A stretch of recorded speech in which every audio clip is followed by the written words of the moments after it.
Si on se déteste, quand on a envie que la Côte d'Ivoire soit dégringolée, peut-être que là on pensera à prendre celui qui a toujours été négatif et nuisible à l'évolution de la Côte d'Ivoire pour déposer là. Sinon, autrement dit, de la façon dont nous voulons l'évolution du pays, jamais on va prendre Gbagbo pour déposer à la tête du pays.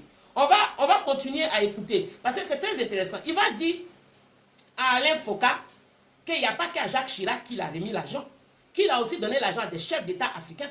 Et quand Alain Foka va lui demander de citer un nom, il va dire non, hors antenne, je te dirai.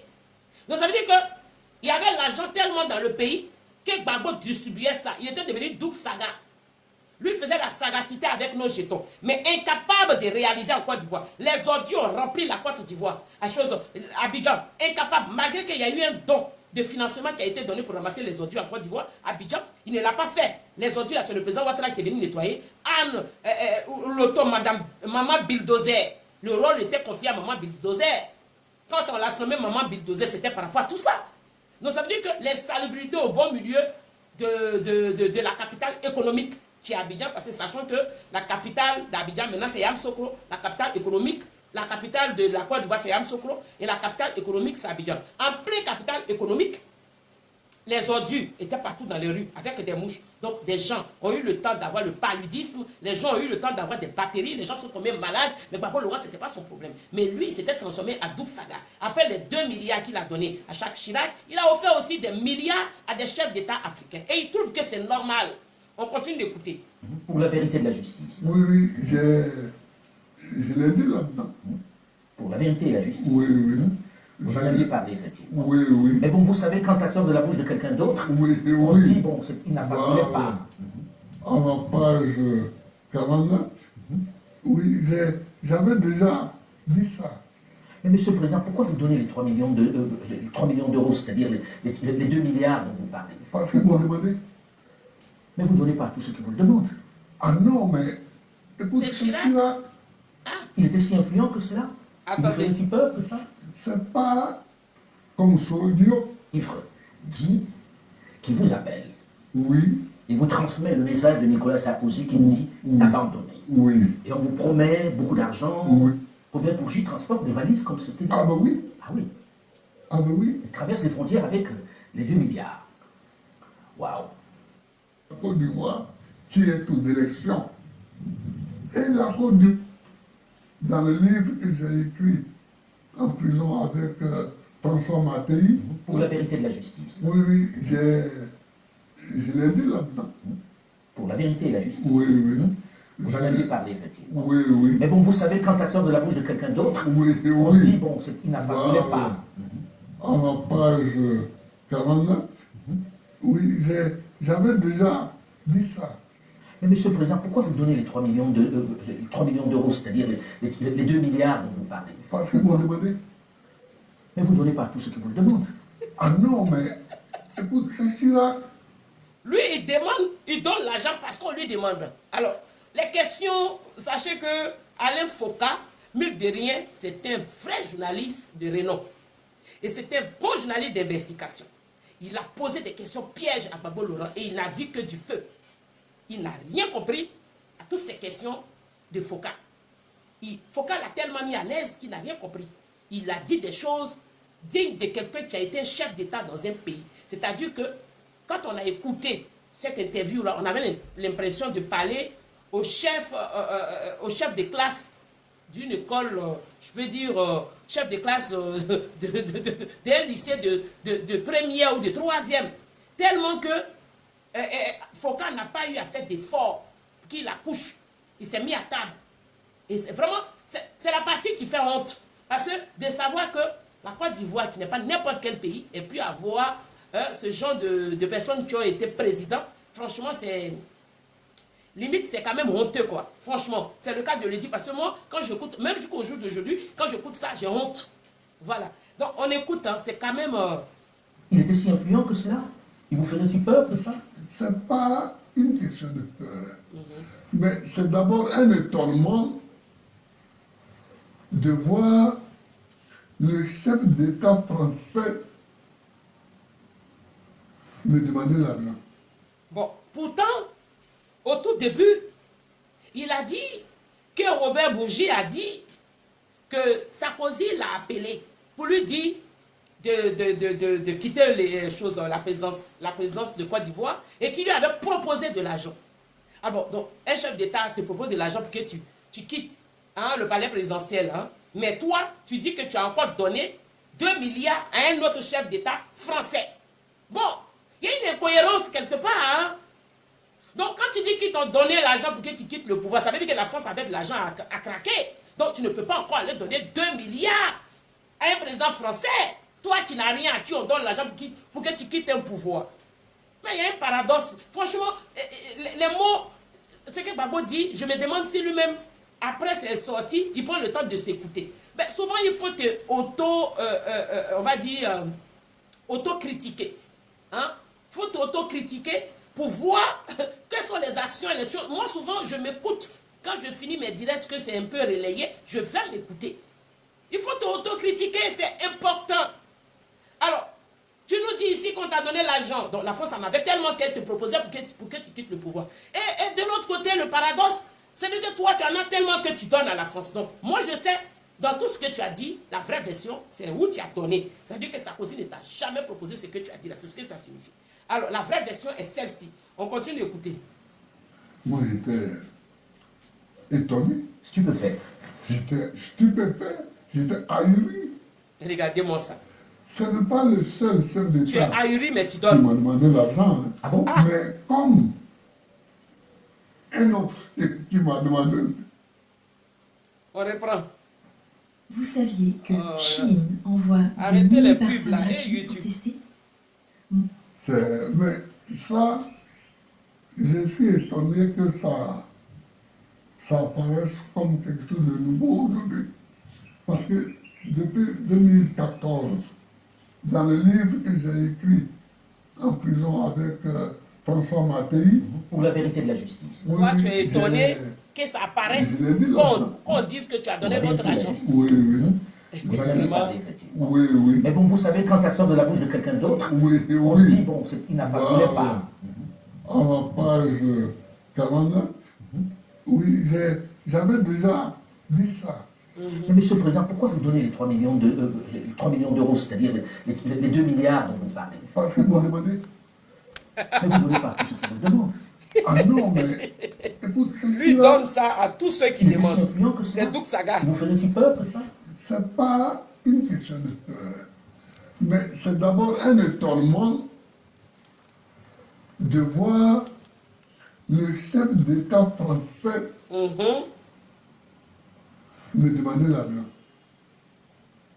Moi, j'étais étonné, Stupéfait. j'étais stupéfait, j'étais ahuri. Ce n'est pas le seul chef d'État qui m'a demandé l'argent. Ah bon? Mais comme un autre qui m'a demandé aussi l'argent. Vous pouvez nous le dire, Monsieur le Président? Non. S'il vous plaît. Est africain et qu'il est coutumier des faits. Bon, je n'ai pas. Je lui ai donné l'argent sans. Vous ne direz pas qui c'est? Oh non, je ne dis pas qui c'est. Après, hors micro, je peux vous souffler son nom dans le creux de l'oreille. Donc, c'est-à-dire que je vais vous faire écouter ici, rapidement, ici. Chute de Yopougon en 2008. Il y avait tous ces trucs-là. Mais Gbagbo Laurent a distribué l'argent. Il ne s'est pas limité à Chirac, mais il a aussi donné à d'autres chefs d'État africains qu'il va siffler le nom dans le creux de l'oreille à Alain Foka plus tard. On écoute Chute de Yopougon en 2008, quand Gbagbo était au pouvoir. Voilà.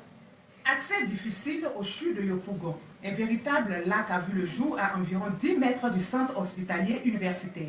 À l'origine, les canaux d'évacuation bouchés. À ce tableau s'ajoutent les eaux de pluie qui stagnent. Une situation qui crée des désagréments aux automobilistes et piétons. C'est profond en bas. Elle m'a dit de se retourner, bon, elle ne peut pas passer.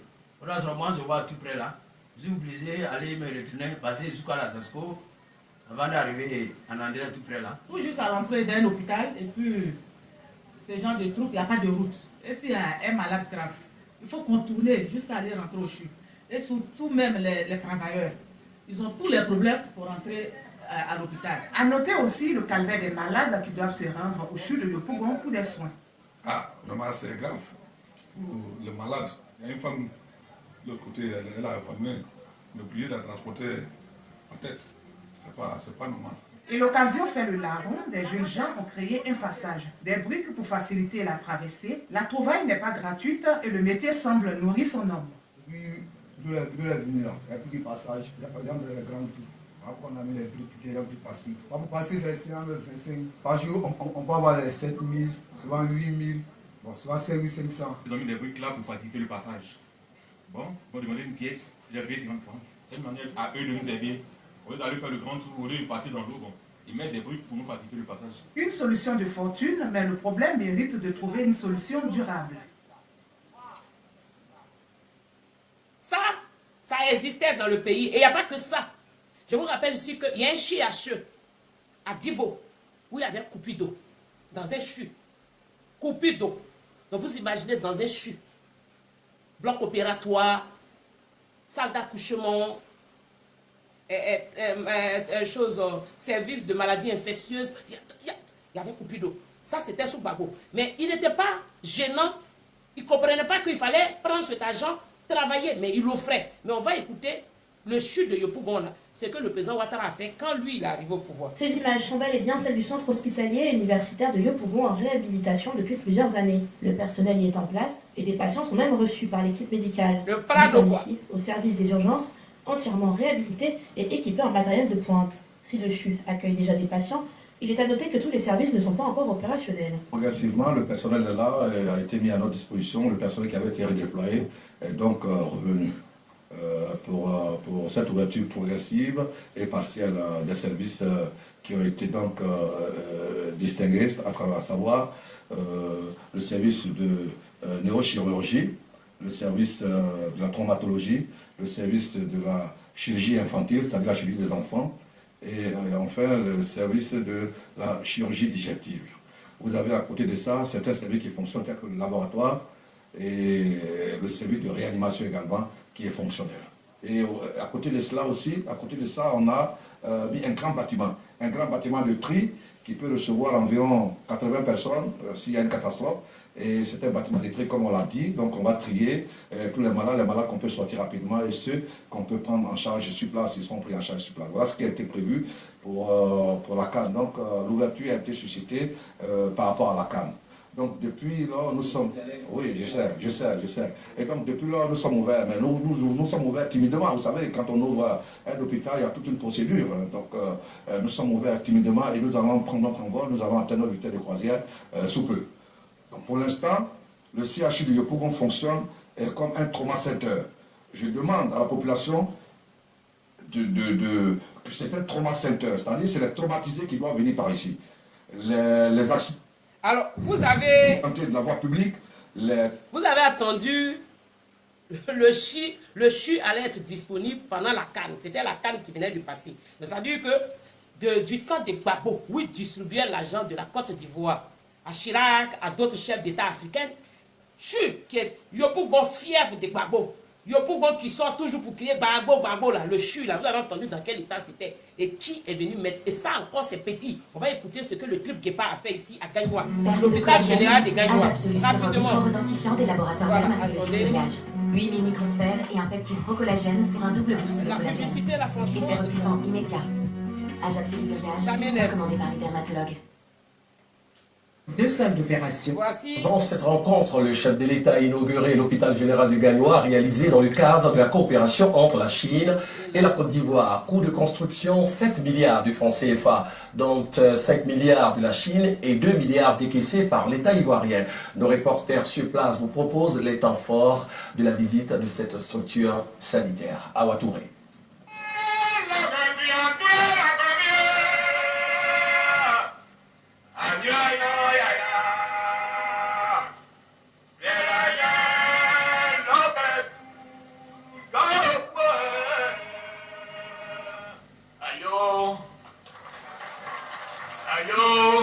Je suis à Gagnoa ce matin pour remettre officiellement l'hôpital général, votre hôpital, fruit de la coopération entre la Côte d'Ivoire et la République populaire de Chine. Cet édifice de type pavillonnaire est réalisé sur une superficie de 28 470 m² pour une surface bâtie de 7 000 m². Il a une capacité d'accueil de 104 lits et comprend 6 services spécialisés, les urgences et la réanimation, la pédiatrie, la chirurgie avec 2 salles d'opération, la gynécologie obstétrique, l'imagerie médicale. Alors, on va aller écouter rapidement, hein. Rapidement, vous savez, nous on ne parle pas trop. Nous les enfants d'Adola, nous on passe à la vitesse supérieure. Voilà. Donc on va écouter ici encore. Le centre hospitalier régional de Mans, dans la région du Tonkoui, a été mis en service le 22 décembre 2022 par le Premier ministre Patrick Hachi. 5 mois après son ouverture, l'infrastructure sanitaire accueille des centaines de patients tous les jours. Un soulagement pour les habitants de l'ouest du pays qui ne parcourent plus de longues distances pour trouver un hôpital de référence. Ça nous rassure. C'est plus la peine qu'on se déplace pour aller à Abidjan. On peut rester ici pour soigner nos patients. Parce que pour le cas de mon petit frère, on était obligé pour se déplacer pour aller à Abidjan pour un simple petit souci. Mais avec ici, on a l'impression qu'on peut soigner tout ici maintenant. Les services de la maternité. Alors, ça dit que, et ça, c'est que quelques-uns, je dis, les CHU, les hôpitaux, sont des lieux vraiment très très importants pour les soins et autres. Alors, Babo Laurent, c'est-à-dire que ça ne lui a rien dit qu'il devait se permettre de construire des CHU dans des villes qui en avaient besoin, de rénover et réhabiliter certains, tels que le CHU de Cocody par exemple, ça a été rénové et réhabilité par le président Ouattara. Le CHU de Trècheville, pareil, les anciens CHU que le président Ouattara a trouvé, il a rénové, il a réhabilité. Je vous rappelle ici que quand on parle de réhabilitation, c'est un matériel, hein. Et rénover, c'est de retaper l'hôpital, travailler et tout. Mais toutes ces choses-là, même à Gagnoua, il n'y avait pas un hôpital général. Mais il n'a pas eu l'idée de le faire. Mais il a quand même donné nos 2 milliards à Chirac. Et il nous dit carrément, de façon grotesque, sans gêne, qu'il n'est pas le seul à qui il a donné. Il a aussi fait des dons à des chefs d'État africains. Et que lui, il allait se permettre de citer les noms de certains, hein, à Foucault après l'interview. Alors, de quoi parle le texte? On va revenir, on va écouter. Maintenant que j'ai planté le décor, concernant l'opposition, concernant les Gors, concernant ceux qui veulent manipuler les Ivoiriens, concernant ceux qui sont dans la désinformation, et ceux qui veulent forcément créer une insurrection au pays. Mais il est temps de réveiller la jeunesse avec l'histoire vraie qui s'est passée. On vient d'écouter l'histoire, pas toute l'histoire. On a écouté certains, parce qu'il y en a tellement.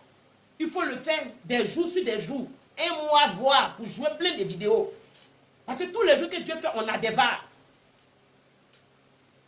Alors, nous avons eu la malchance d'avoir le FPI au pouvoir.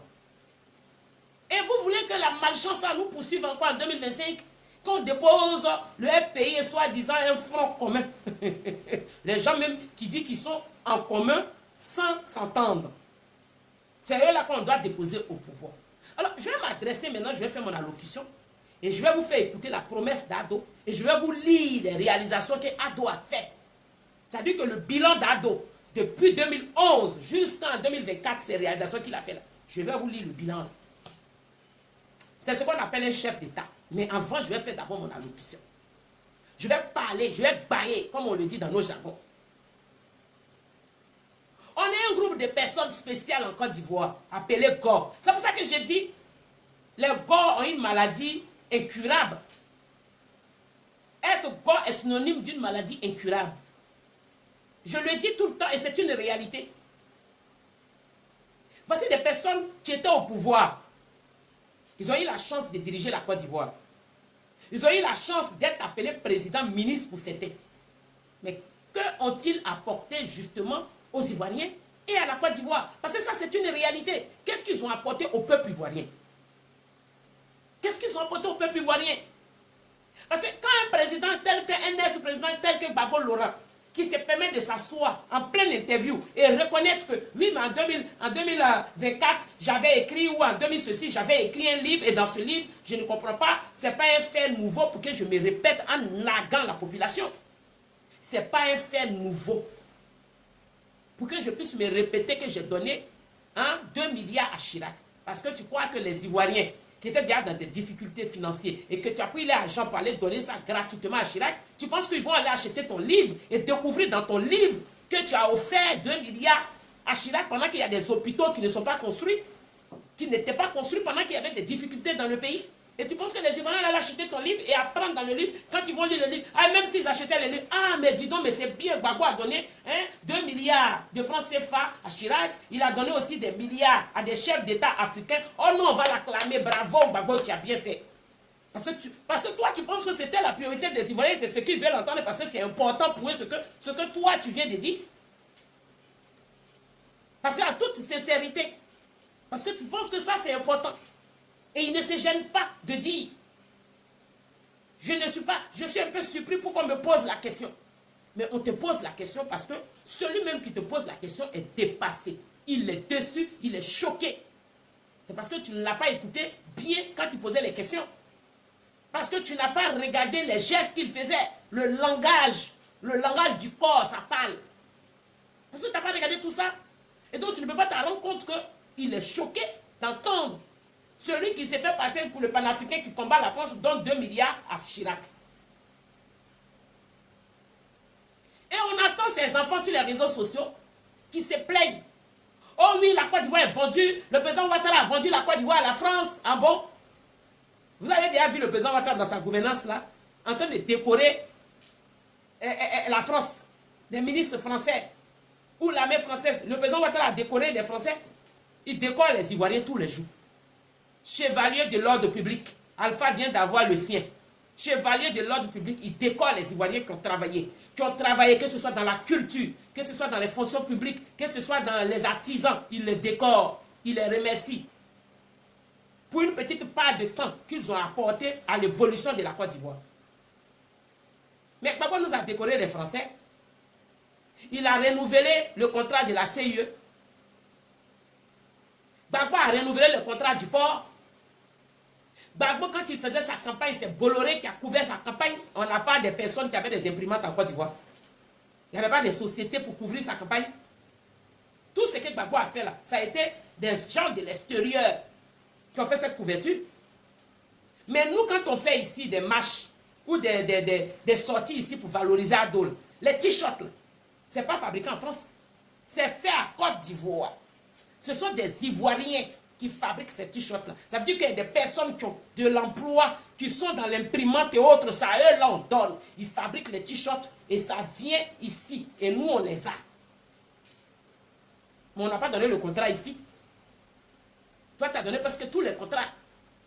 Et d'ailleurs, la Côte d'Ivoire était premier partenaire, la France était premier partenaire de la Côte d'Ivoire. Aujourd'hui la France est 9e partenaire de la Côte d'Ivoire. Et nous on va aller dans les réalisations. Incapable, même la route qui va dans le village de ta mère qui est maman, c'est le président Ouattara qui a mis le bitume là-bas. C'est que toi-même tu passes là et puis ça ne te dérange pas. Mais quand même tu as donné notre argent aux gens. Et puis tu es fier de nous dire ça. On doit dire mais merci beaucoup Gbagbo, tu as bien fait, tu es gentil. Et tes enfants sont sur les réseaux sociaux. Ça veut dire que quand je les entends parler sur les réseaux sociaux, j'ai comme l'impression qu'ils sont en train de nous parler d'une Côte d'Ivoire qui est dans un autre pays. C'est-à-dire qu'en Afrique, on a un deuxième pays quelque part qui s'appelle Côte d'Ivoire. Quand tu les entends parler, tu as l'impression qu'ils ne sont pas en train de parler de la Côte d'Ivoire que vous et moi, nous connaissons. Ils sont en train de nous parler d'une autre Côte d'Ivoire. Parce que ce qu'ils disent là-bas, tu ne reconnais pas la Côte d'Ivoire, tu as l'impression qu'on parle d'un autre pays. Alors pourtant, nous, on est bien informés de tout ce que vous faites. Et on voit tout. Ils viennent s'asseoir, oh non, la rébellion, elle a profité au président Ouattara. Ok, la rébellion, c'est la rébellion qui a installé le président Ouattara au pouvoir. Si le président Ouattara est là, c'est que c'est les rebelles qui l'ont installé. Alors, moi, je vais rafraîchir la mémoire à tout le monde. En 2010, nous avons eu une élection présidentielle. Allez-y, tapez sur Google. Vous verrez qu'il y a eu une élection présidentielle. C'est un royaume où on installe un président. C'est une république. On n'installe pas un président. On va voter un président, il est élu et il prend possession du palais présidentiel. L'élection présidentielle en 2010. Et le président Ouattara a gagné ces élections. Ce n'est pas les rebelles soi-disant qui ont installé le président Ouattara. D'ailleurs, les revendications qu'il faisait là, il le faisait autrement, qu'il n'avait rien à voir avec le président Ouattara. Et vous venez vous asseoir pour dire, oui, il y a une rébellion, hein, c'est la rébellion qui a installé le président Ouattara. Alors si la rébellion a installé le président Ouattara, dites-nous.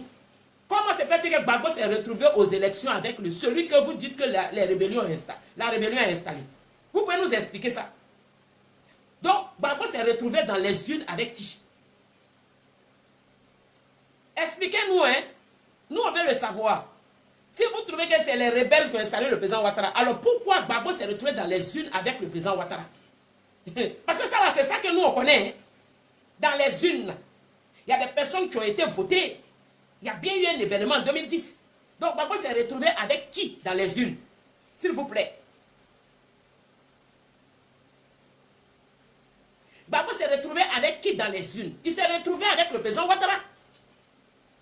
Le candidat en 2010 face à Gbagbo, c'était le président Ouattara. Alors, mais pourquoi vous venez nous dire sur les réseaux sociaux que c'est la rébellion qui a installé le président Ouattara? Pourtant, vous nous parlez de la rébellion comme si cette rébellion-là, elle était,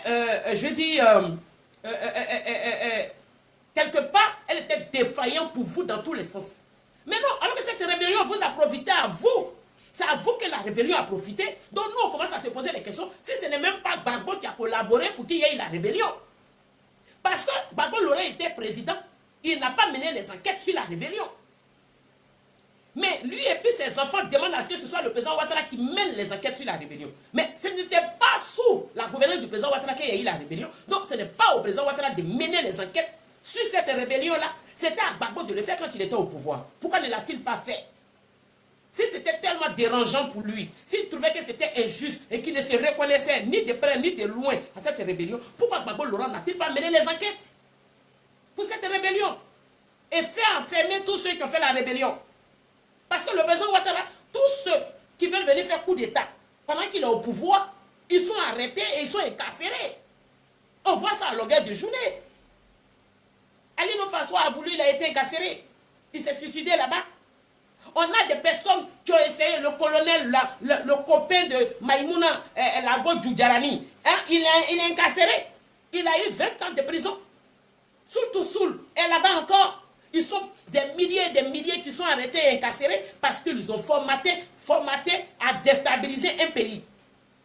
Mais le président Ouattara, il est le président de la République de Côte d'Ivoire.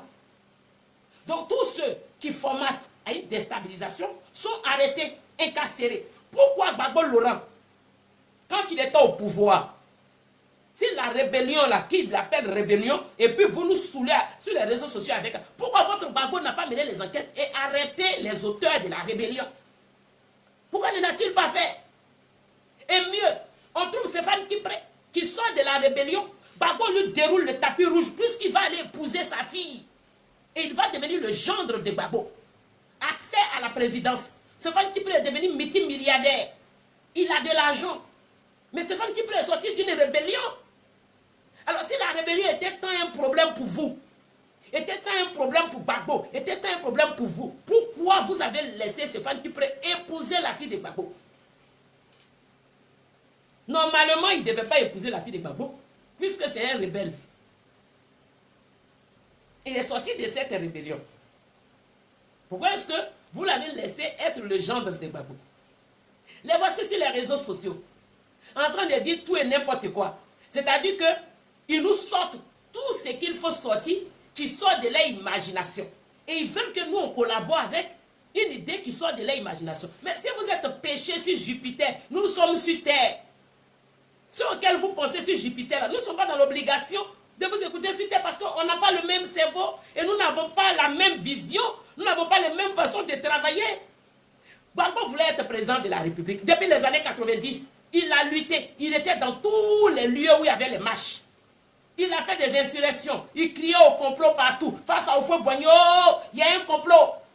Il y a un complot. Houphouët-Boigny n'a pas gagné les élections. C'est moi qui ai gagné les élections. À l'époque où nous, on voyait là, toi, tu allais gagner les élections face à Houphouët. Et les gens de la fête, ils sont sortis dans les rues, là. Les machettes et les boudins qu'ils avaient, là. Ils ont acheté ça le même jour sur le champ. Mais ça veut dire que c'était prémédité. Ça veut dire qu'ils les avaient déjà.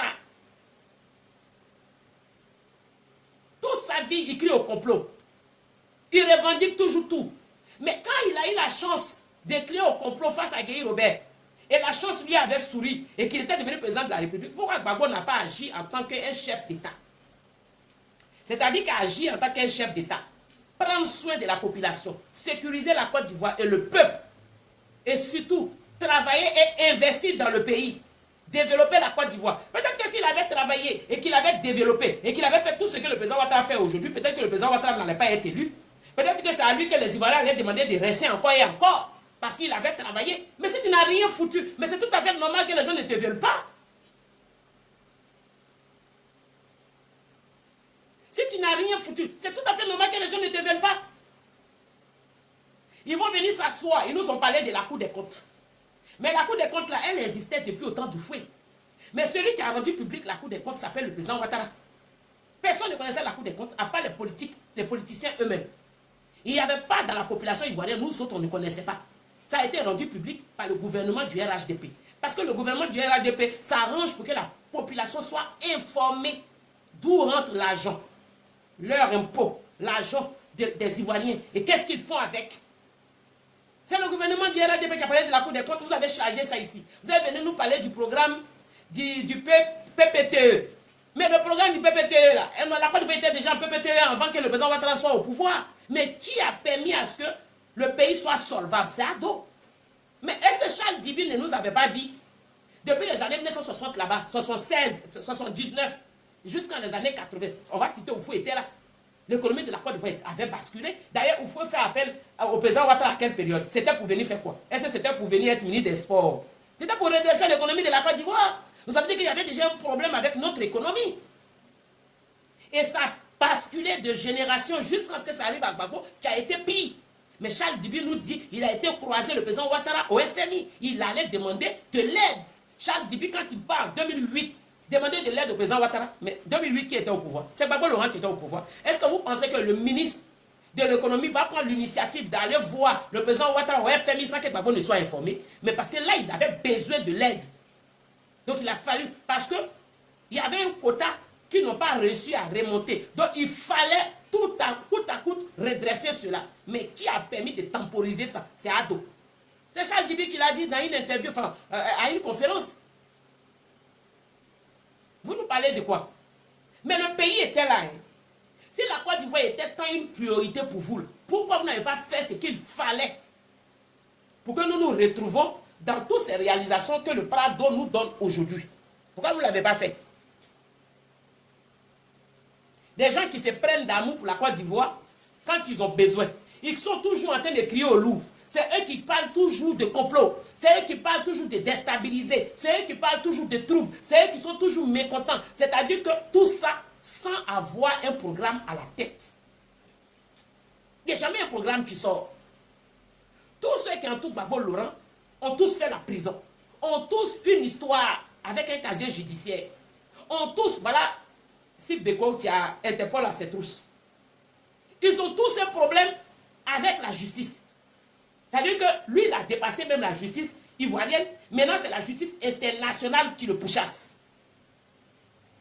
Mais tous ces discours à longueur de journée, sans un programme à la tête. Quel est le programme de vos partis politiques? Cette question, il faudrait que tous les Ivoiriens vous posent. Quel est le programme de vos partis politiques? Parce que le RHDP a un programme. Le RHDP a une feuille de route. D'ailleurs, on va venir écouter ici ce que le président Ouattara a dit avant qu'il soit élu président de la République. La promesse qu'il a faite au peuple. On va écouter. C'est de ça qu'il s'agit. On va écouter ça rapidement. Ma tablette commence à se décharger. J'ai remarqué que ma tablette là, elle fait 5 heures. Ah oui, j'ai 43 bas. Donc j'ai remarqué que mon calcul n'est pas faux. Ma tablette elle fait 5 heures pile poil, elle se décharge après. Alors,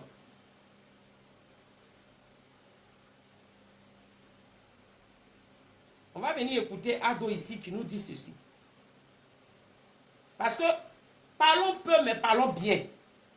Des gens qui n'ont pas de programme, eux-mêmes ne savent pas ce qu'ils veulent. Ils ne savent pas ce qu'ils disent. Et ils veulent que c'est nous qui sachions ce qu'ils veulent. Mais nous, on ne peut pas savoir ce que vous voulez. Alors, on va venir écouter ici ce que le Prado nous a dit. Ah, Bois, tu es où là? Attendez, j'étais loin.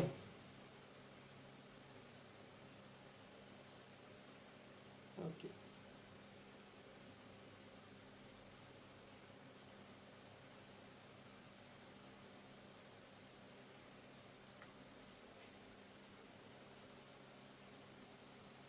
Excusez-moi.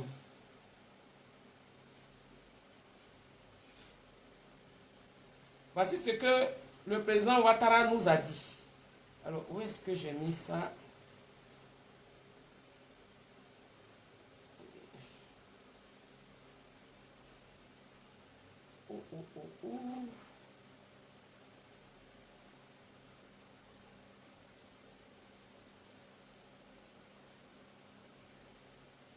Ah, mais je l'avais vu tout à l'heure. Hein.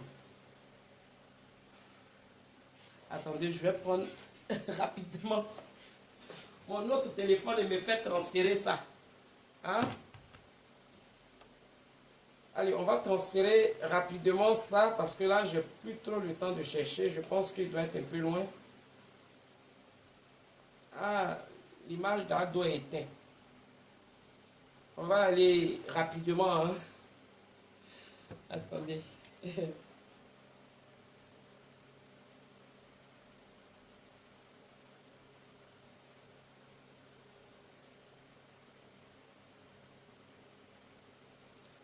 Oh là là.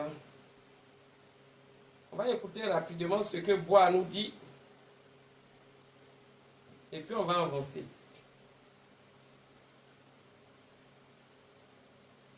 Voilà. Je m'envoie ça rapidement ici. Et comme ça, on est bien.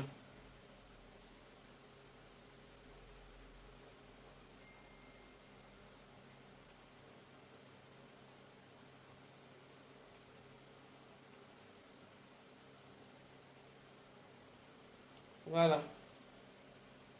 J'ai l'air là, c'est bon. Alassane Ouattara.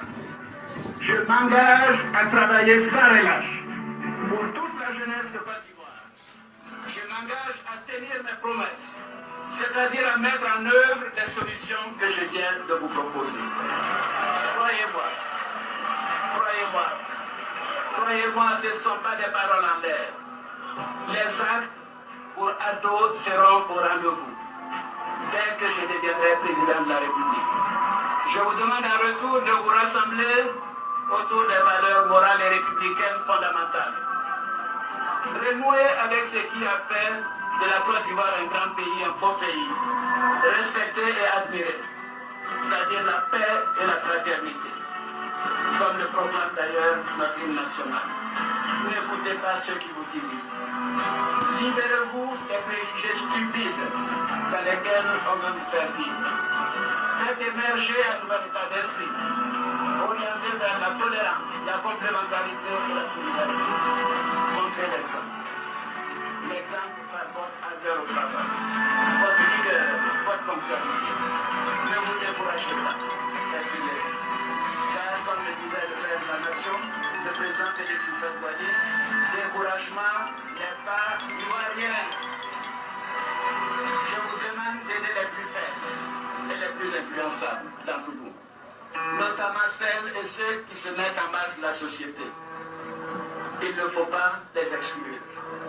Jeunes Ivoiriennes, jeunes Ivoiriens, voulez-vous signer avec moi ce pacte? Ce contrat pour une jeunesse unie et responsable? Croyez-vous à la paix? Jeunes Ivoiriennes, jeunes Ivoiriens. Croyez-vous à la République? Jeunes Ivoiriennes, jeunes Ivoiriens, croyez-vous en votre pays, à la chère Côte d'Ivoire? Je vous remercie. Je vous remercie. Je vous remercie.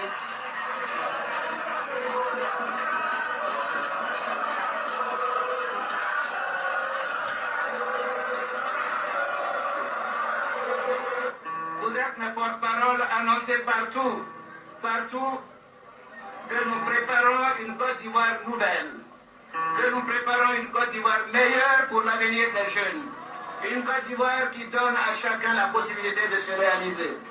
Porter cette grande espérance que je nourris, c'est de reconstruire un pays où les hommes et les femmes s'affirment comme des citoyens épanouis et ouverts aux autres. Des artisans et la salle de la paix. Faites partager notre espérance et notre volonté de réussir. Dites à tout le monde que notre pays a des atouts et qu'avec vous la jeunesse, il va encore étonner l'Afrique et le monde. Rassurez vos amis, vos parents, vos familles, en leur expliquant que des solutions existent. À partir d'aujourd'hui, puisque nous sommes d'accord, puisque nous avons ce pacte, puisque nous nous sommes compris, considérez-vous comme la génération ado. C'est lui, en tout cas c'est lui le meilleur. C'est lui, en tout cas c'est lui le meilleur. C'est lui, en tout cas c'est lui le meilleur.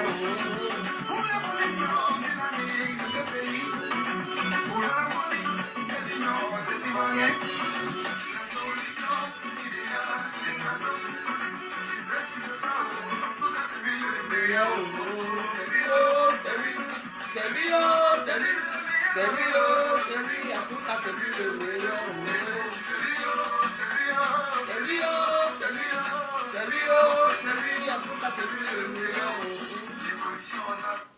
Alors, on va pas parler, moi je vous dis, quand je me positionne là, je me positionne avec tout. Nous on parle pas parce qu'il faut parler. Vous ne me verrez pas faire les directs matin, midi, soir. Non, parce que j'ai une occupation, une vie familiale, j'ai un boulot. Donc c'est quand je ne travaille pas, je suis là. Mais quand je sors, je dois sortir. Le président Ouattara, avant qu'il soit élu président de la République de Côte d'Ivoire, avait une feuille de route, avait un programme. Et nous venons d'écouter son programme qu'il avait. Il avait son programme, il a dit aux Ivoiriens, je suis la solution pour vous en Côte d'Ivoire. Signez le pacte avec moi d'être des personnes disciplinées, travailleurs, sérieux, être des citoyens modèles. Un citoyen modèle est celui qui doit respecter les institutions, qui doit respecter nos cadres, qui doit respecter la loi. Il nous a dit, moi le reste là, j'en fais mon travail. Mais le président Ouattara a fait, il nous a parlé de son programme en 2010. Nous sommes en 2025, mais regardez la Côte d'Ivoire. Qu'est-ce que vous voyez en Côte d'Ivoire? Regardez la Côte d'Ivoire. Nous voyons le développement et c'est dans tous les lieux, sur tous les bords, il y a le développement. C'est ce qu'on appelle un homme politique. Il a fait une promesse. Ado a dit, Ado a fait. Il a donné sa parole, il a respecté. Mais demandez à votre Gbagbo Laurent et les différents leaders politiques. Ils veulent devenir présidents, c'est pourquoi? Quelle est leur feuille de route? Quelle est leur feuille de route? Quel est leur programme? Parce qu'ils ne veulent pas devenir président pour venir s'asseoir dans le palais présidentiel pour se balader, pour qu'on les appelle présidents, qu'on déroule le tapis rouge. Il y a bel et bien quelque chose qu'ils peuvent apporter. Mais cette chose-là, il faut que ce soit transcrit. Quel est le programme? Personne parmi eux ne parle des programmes. Donc vos programmes en réalité c'est le trouble, c'est la déstabilisation, c'est la dégradation des biens, des deniers publics, c'est de narguer le peuple. Ils n'ont pas de programme, mais on les entend tout le temps en train de se plaindre. Mais le RDR, avant qu'on ne soit le RHDP, ne s'est jamais plaint de quoi que ce soit. Est-ce que vous savez, même les élections législatives, on a toujours été boycottés. On a toujours été boycottés. Pendant les élections législatives, pendant les élections présidentielles. Mais nous, on n'a jamais fait de boycott. Nous ne sommes jamais sortis dans les rues pour aller manifester, pour dire oui, c'est parce que nous, on ne nous a pas choisis. Mais on comprend le conçoit, on prend sur nous, ça nous fait mal, mais on avance. Le ciel n'est pas tombé sur la terre ivoirienne quand Gbagbo Laurent a créé l'article 35 pour empêcher la candidature du président Ouattara. Le ciel n'est pas tombé. Le RDR n'est pas allé se venger. On n'a pas fait des histoires avec les gens. On est resté dans nos coins. Et quand Dieu a voulu que ce soit le moment pour nous, en 2010, nous avons gagné les élections. Et c'est nous qui avons le meilleur programme. Et ce programme-là, c'est en fonction de ça qu'on travaille. On travaille en fonction de ce programme-là. Et on est en train d'apporter quelque chose de meilleur aux Ivoiriens. Attendez, je fais monter. Nous sommes en train d'apporter quelque chose de meilleur aux Ivoiriens. Au jour d'aujourd'hui, Quand on parle du RHDP, on parle du développement. Nadège ton micro, s'il te plaît.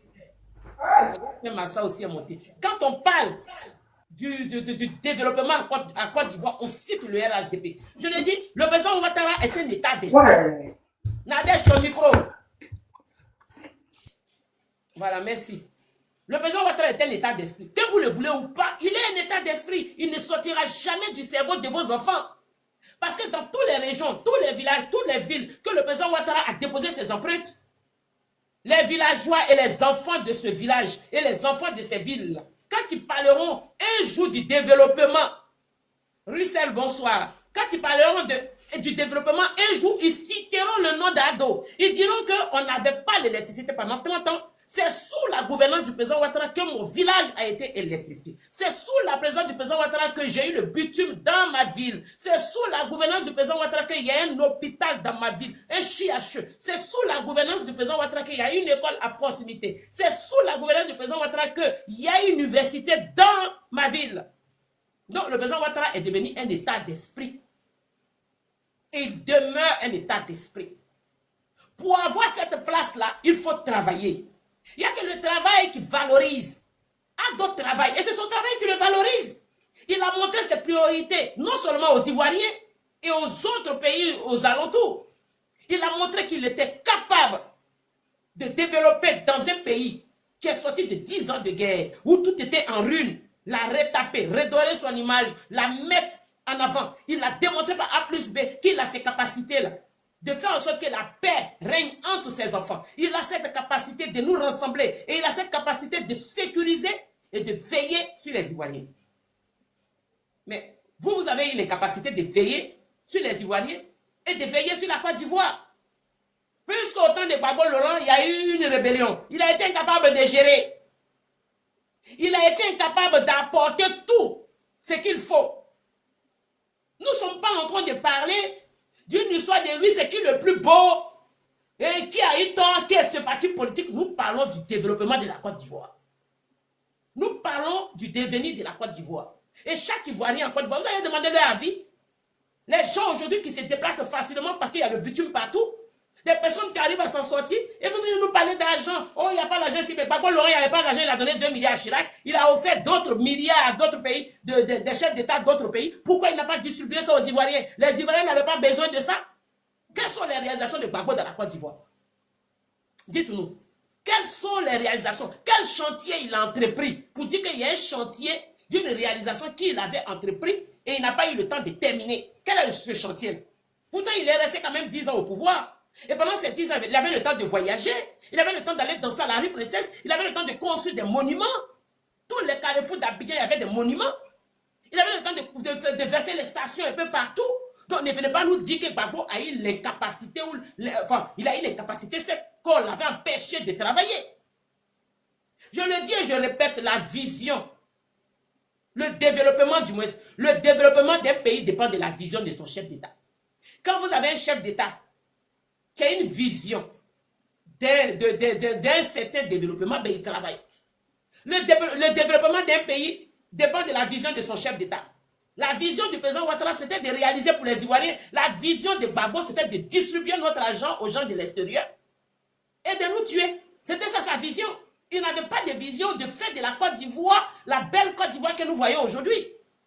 Alors, si vous avez échoué lamentablement, quelque part, ce n'est pas de notre faute. Laissez ceux qui ont l'amour de leur pays, ceux qui peuvent apporter un plus à l'évolution du pays, de continuer à travailler. Si vous sortez, nous on sera là, je sortirai. Vous sortez, je sors. Vous voulez manipuler, je vais vous exposer avec votre manipulation. Je vais vous déconstruire avec votre manipulation, avec les preuves à l'appui, jusqu'à ce que les Ivoiriens aillent se documenter. De façon que vous êtes déchaînés à manipuler et faire installer votre désinformation, c'est comme ça que je suis déchaîné à vous déconstruire. C'est comme ça que je suis déchaîné à vous déconstruire et à vous exposer. Zéro manipulation dans la Côte d'Ivoire d'Alassane Ouattara. Zéro manipulation dans la Côte d'Ivoire d'Alassane Ouattara. Zéro déstabilisation dans la Côte d'Ivoire du Prado. Il a fait des Ivoiriens une fierté nationale. Aujourd'hui, tous les Ivoiriens se battent pour travailler dans tous les domaines, faire des commerces dans tous les domaines. C'est ce que nous voulons. Et nous, on ne veut pas des pafloteurs.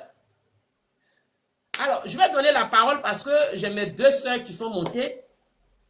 Bonjour Nadège. Je vais commencer par Nadège. Nadège, bonjour. Est-ce que Nadège est là? Bon, je vais donner la parole à la grande sœur Massa. La grande sœur Massa, bonjour. Enfin, oui, Chris, bonjour. Comment tu vas? Très, très bien.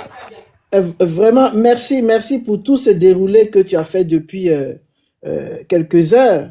Vraiment, c'est formidable. Tu as bien décrit la famille ou le groupe de malfaiteurs qui sévissaient sur la Côte d'Ivoire, c'est-à-dire la famille Gbagbo, beau-fils, mère, fils et fille.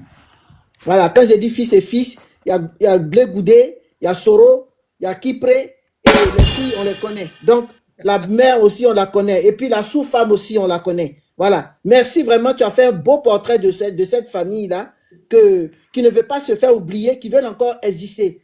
Mais avant de commencer, je vais féliciter ta posture, ta présence, ta prestance, hein, toujours jolie, toujours bien habillée, pour nous faire plaisir. C'était vraiment agréable de voir une communicante qui s'apprête pour communiquer pour les followers et pour les militants du RHDP. Merci beaucoup pour ça, vraiment. Le visuel est important.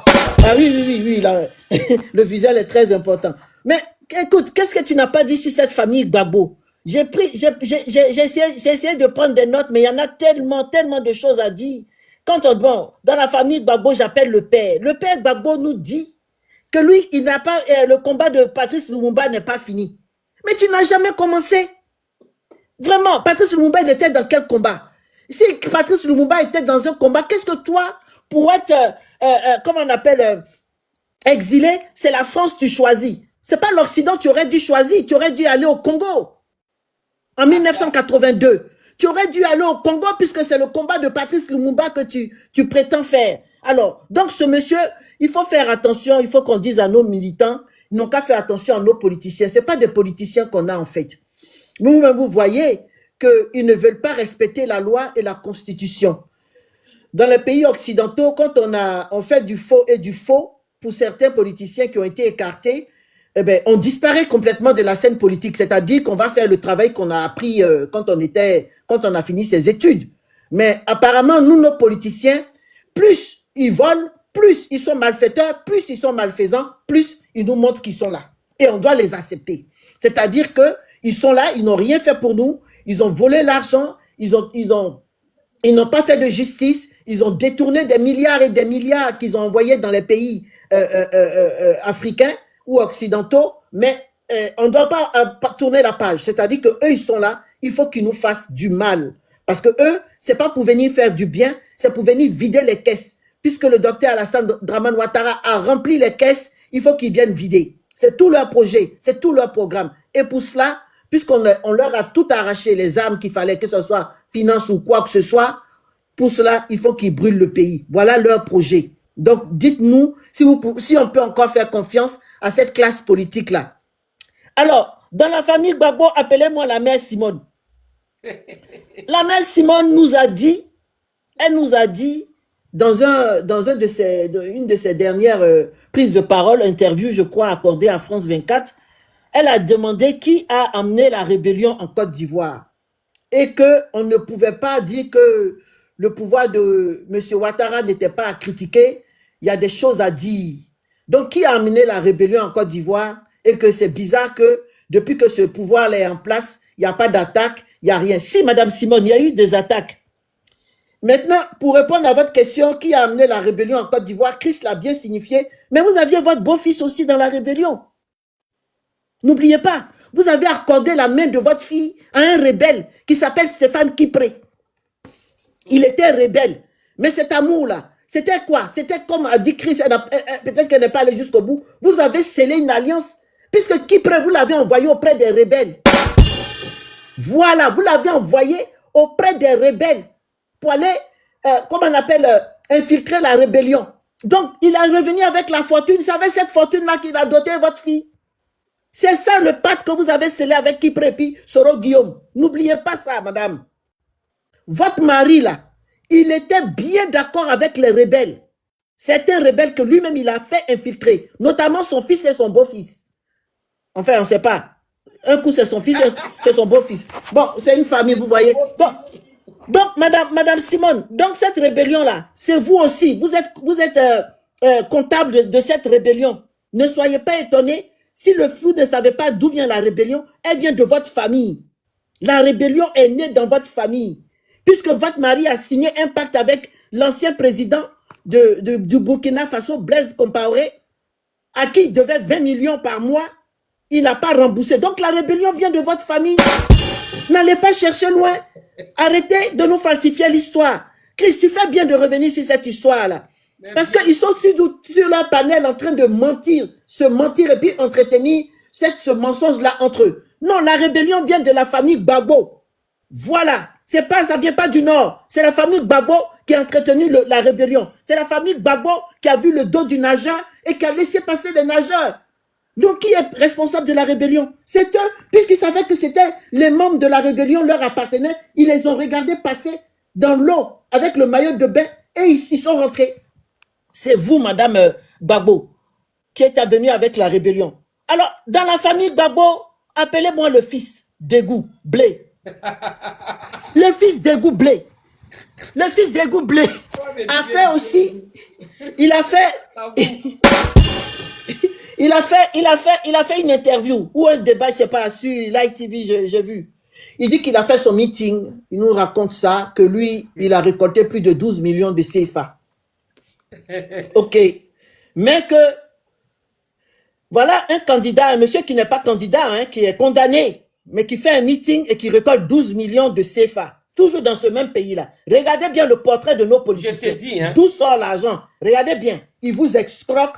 Voilà, il s'est joué le pasteur. Il a pris 12 millions de ses va-nu-pieds. Encore une blanchisserie. Il pense nous faire croire que ce sont les jeunes de Yopougon qui ont payé 1000 francs pour venir toi te regarder. Eh, Blé Goudé, il faut nous respecter. Respectez-nous un peu. Des enfants qui ont soif d'alcool et de balai, eux, ils vont payer 1000 francs et de porc. Eux, ils vont payer 1000 francs pour venir toi t'écouter. Pourquoi? Pour quelle raison? Blanchiment d'argent. Parce que toi, tu dis quoi de bon? Tu n'es pas un politicien. Arrête de te mettre dans le costume 3 pièces. Tu n'es pas un politicien. Même, tu n'as même pas le regard. Tu n'as pas le niveau d'études. Sinon, dis-nous comment tu peux être politicien dans un pays sans avoir un jour une expérience de travail. Tu n'as jamais travaillé. Tu n'as jamais travaillé. Sinon, dis-nous où tu as travaillé. Commence par donner ton expérience professionnelle pour pouvoir prétendre être un jour président de la Côte d'Ivoire. Non, tu n'as jamais travaillé. Question. Alors, je reviens sur ce meeting qui a coûté 1000 francs aux habitants de Yopougon. Affaire de 1000 francs, 1000 francs. Affaire de 1000 francs, 1000 francs. Alors, les gens ont payé 1000 francs, 1000 francs. Blé Goudé dit qu'il a récolté 12 millions et quelques. 12 millions 500 000, je crois. Quelque chose comme ça. Alors, il faudrait que tu déclares déjà aux impôts. Merci de faire un tour vers les impôts. Et puis, Blé Goudé là, la partie la plus choquante, tenez-vous bien. Il dit, dans les 12 millions 500, lui, il a vu 2 manchots dans son meeting. Là. Il y avait 2 manchots. Lui, il les a appelés. Il leur a dit... Il a vu 2 manchots. Il a vu 2 manchots et 2 kuljats, je crois. Il leur a dit, moi, je vais vous acheter les prothèses. Donc, eux, avec les 12 millions là, ils vont acheter des prothèses pour les manchots. Mais j'ai envie de dire à Blé Goudé, les manchots là, ce sont les manchots de 2004. Blé Goudé, là où tu as envoyé les enfants et puis on les a bombardés là, ce sont les manchots de 2004. Donc, qu'est-ce que tu... Où est-ce que tu leur fais du bien? Où est-ce que tu es généreux? Parce que là, tu voulais montrer un acte de générosité, mais tu leur as piqué le couteau dans le ventre. Mais il dit que lui, il a payé, il a vu 2 manchots devant, dans son meeting. Mais j'ai envie de dire à Blé Goudé, mais tu as vu 2 manchots. Et les Kudjats qui étaient derrière, les 4 manchots qui étaient derrière, qui ont payé 1000 francs aussi pour rentrer. 1000 francs, tu fais payer 1000 francs à des manchots et après tu dis, tu vas leur payer des prothèses. Mais tu leur as piqué le couteau dans le ventre. Tu es un arnaqueur. Il faut arrêter de faire la politique parce que nous, il y a des gens qui sont en Côte d'Ivoire ou qui sont ivoiriens qui voient dans ton jeu, qui te connaissent. Et sur ce même plateau, tu t'es dit que toi, que si les gens te voient, toi un garçon si gentil, hé, Blé Goudé, le boubou n'est pas assez grand. On te reconnaît. Tu es méchant, tu es mauvais. L'article 125 là, c'est toi. C'est personne d'autre. Arrête de faire le politicien. Va à l'école, va apprendre un métier. Si c'est pas trop tard, c'est vrai que tu as acheté des diplômes et que dans la République de M. Ouattara, tu peux pas travailler parce que tu n'as pas de diplôme. Quand on va prendre tes diplômes, ils seront faux. Donc, va refaire les études. Et viens te faire embaucher par une entreprise ou quelque chose. Parce que si toi, dans le temps, toi tu étais le prince héritier, tu avais des puits de pétrole. Et il y avait aussi la princesse héritière qui avait des puits de pétrole. Regardez-moi, la famille Gbagbo, comment ils se sont repartis les biens du pays. Et ce sont ceux-là qui veulent revenir nous dire que le pays est mal géré, donc eux, ils ont de quoi critiquer. Attendez, moi, si je dois donner une note, c'est-à-dire que j'ai vu un gouvernement qui était zéro, c'est-à-dire le gouvernement de Gbagbo, qui avait zéro, et que je dois noter le gouvernement qui est là aujourd'hui, mais je vais leur donner 40, parce que vous êtes nuls. Vous êtes le gouvernement le plus nul. Vous nous avez empoisonné la vie. La vie était chère. Il n'y avait pas d'hôpitaux, il n'y avait pas d'université, il n'y avait pas d'école, il n'y avait pas de lycée. Et aujourd'hui, on a un monsieur qui nous envoie tout ça et vous nous dites que vous avez de quoi critiquer. Eh, Madame Gbagbo, il faut vous taire. C'est vrai qu'on a accepté votre dossier. Vous serez candidate face à un illustre personnage qui s'appelle le président Alassane Dramane Ouattara. Soyez heureuse. Faites des photos, gardez-les dans votre cantine. Sinon, dites que vous là, vous allez un jour venir au pouvoir. Jamais. C'est terminé pour vous. Plus jamais. D'accord? Maintenant, là, dans la famille Gbagbo, appelez-moi la deuxième épouse. Fiona. Fiona a disparu. Remarquez. Elle a disparu des radars. On ne sait pas si elle est en train de faire des incantations pour le petit Ziki ou si elle est en train de plaider pour lui, on ne sait pas. Donc, elle a disparu. Demandez-vous où est-ce qu'elle est passée. Qu'est-ce qu'elle est en train de mijoter encore? Parce que dans la famille Gbagbo, on a le beau-fils qui est avec la nouvelle femme et le beau-fils qui n'est plus avec l'ancienne femme. Regardez-moi une famille. Tout est catastrophe. Et c'est ceux-là qui veulent venir gérer la Côte d'Ivoire. On est passé tout le temps à faire des problèmes de femmes, de co-épouses et de filles et de mariage et de non-mariage. Et c'est ceux-là, ce bordel ambulant. C'est-à-dire que cette catastrophe, c'est eux qui veulent venir dire qu'eux, ils vont critiquer le gouvernement du président Alassane Dramane Ouattara. Le jour que vous allez pouvoir fabriquer une épingle pour mettre pour faire passer un fil, on pourra discuter avec vous. Sinon, pour l'instant, là, effacez-vous de la scène politique. Disparaissez à jamais. Vous n'avez jamais rien foutu. Laissez-nous parler du bilan du président Alassane Dramane Ouattara. Comme je l'ai dit, il a fait des hôpitaux et je demande au peuple de voter ce monsieur-là parce que c'est le monsieur qu'il nous faut. C'est ce monsieur-là qui a fait le tour du monde, même qu'il avait surnommé Magellan. Magellan est revenu avec le bonheur. Il a versé sur la Côte d'Ivoire. Toutes les régions sont électrifiées. Toutes les régions ont de l'eau potable. Toutes les régions, écoles primaires, lycées, collèges, universités.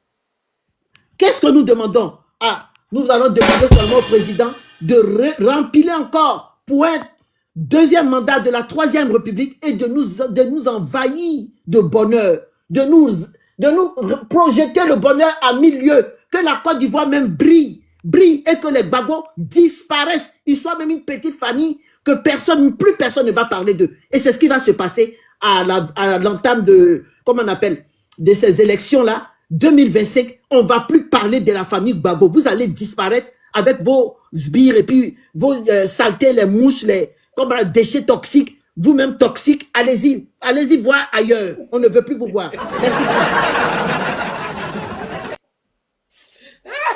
Attendez que j'applaudisse ma grande soeur. La guerrière du Prado.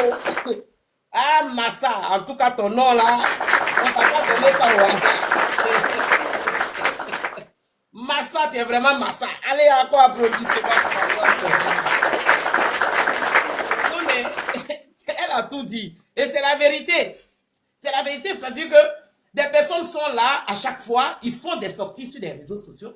Ils passent tout le temps en train d'accuser le parti au pouvoir. Ils passent tout le temps en train d'accuser le président Ouattara et le RHDP. Et ils vont tout le temps en imaginant les choses. Mais en toute réalité, quand on retourne dans les VAR, ce qu'ils nous reprochent, c'est ce qu'eux-mêmes ils ont fait. C'est-à-dire que des gens qui ne s'assument pas, ils disent une chose et son contraire. Ils disent une chose et son contraire. Et ils attendent de nous des personnes qui vont les suivre. Nous allons écouter ici Sib Biko de la Mauritanie. Pas Sib Beko. Parce que je ne sais pas pourquoi eux tous, ils ont à peu près les mêmes noms. Sib Biko, celui qui est en prison. Ben, ce sont des noms anglais. Ils viennent du Libéria. Posez-vous la question, pourquoi? Tu veux dire quoi? Ils viennent du Libéria, quoi. Ben oui. C'est eux seuls qui ont des noms anglais en Côte d'Ivoire. C'est les enfants de Charles Taylor. On va écouter Sib Biko de la Mauritanie qui nous explique un plan bien agencé avant même quoi que ce soit. Sib Biko de la Mauritanie dit que Picheline Balé avait fait le tour de tous les cybercommunicants. Leur dit qu'est-ce qu'ils doivent faire. Donc le trouble qu'ils sont en train de faire, c'est quelque chose qu'ils ont planifié il y a longtemps. Sauf les cyberactivistes proches de Dramane, il y a une dame de la société civile qui a tout fait pour me rencontrer. Elle s'appelle Picheline Balé. Elle a rencontré tous les cyberactivistes, sauf les cyberactivistes proches de Dramane Ouattara. Elle a rencontré tous les cyberactivistes, sauf les cyberactivistes proches de Dramane Ouattara, sauf les cyberactivistes qui soutiennent Ouattara. Et les cyberactivistes proches de Bloc 2 soutiennent aussi Ouattara. Donc elle a rencontré tous les cyberactivistes qui voient dans le même élan comment faire pour créer un soulèvement populaire afin de demander à Dramane Ouattara de régler les problèmes des Ivoiriens et de libérer les prisonniers politiques. C'est dans cet élan-là, cette dame m'a approché. Elle a approché tous les cyberactivistes. Et puis elle nous a demandé d'unir notre communication par rapport à une mission. Avant d'unir notre communication par rapport à une mission, la mission se caractérisait par elle. Ouattara a violé la Constitution. Ouattara a encore détenu les prisonniers jusqu'à aujourd'hui. Donc si elle a demandé cela, moi je la respecte. Il y a des cyberactivistes pro-Solo qui la respectent. Il y a des cyberactivistes qui sont pro du PDC qui la respectent. Et tous, on a dit d'accord à sa proposition parce qu'elle, elle incarnait le leadership de cette mission. C'est comme ça qu'on s'est mis ensemble. Pour qu'il y ait un mouvement au pays, afin que ça crée du bruit. Et ce mouvement, c'est ces mêmes mouvements-là qui se sont passés au Burkina Faso. Ils sont passés au Mali. Et ce sont les mêmes mouvements qui se sont aussi passés en Guinée, un peu partout dans le pays. En Côte d'Ivoire, il faut créer cela. Vous êtes tellement en retard. Pendant qu'on pense comment on va chasser Ouattara, vous savez pas, une dame de la société civile. Alors, Sib Biko de la Mauritanie, comme c'est des gens qui aiment parler beaucoup, je ne sais pas s'il a pensé que en disant ça, ça allait lui donner, je ne sais pas quoi, il est venu livrer leurs secrets.